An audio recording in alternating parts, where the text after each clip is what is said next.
Good morning.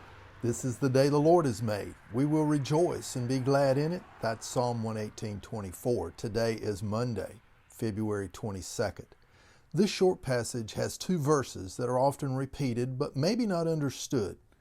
We'll look at each of them over the next couple of days. The first is Philippians 4:11. I have learned in whatever state I am to be content.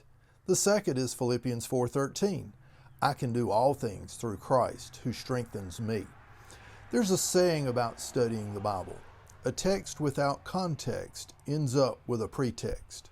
We really like for the Bible to say what we want it to say, but we need to know what God has to say. So let's read Philippians chapter 4, verses 10 through 13.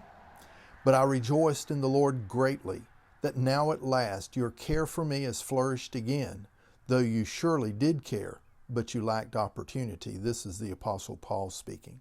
Not that I speak in regard to need, for I have learned in whatever state I am to be content.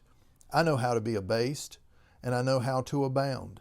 Everywhere and in all things I have learned both to be full and to be hungry, both to abound and to suffer need. I can do all things through Christ who strengthens me. Well, let's try to apply this first concept. First of all, verse 11, Paul says, whatever state or condition he finds himself in, he has learned to be content. Paul is speaking about having adequate resources in food.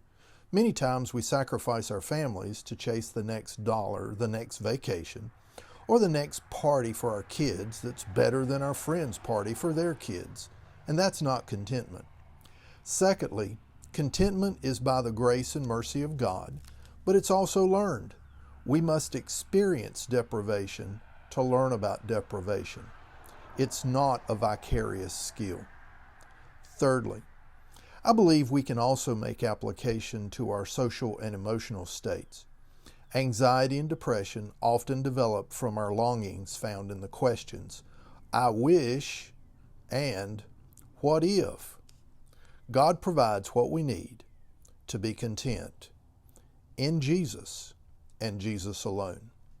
Well, today is Monday, February 22nd. Love God, love people, love never fails.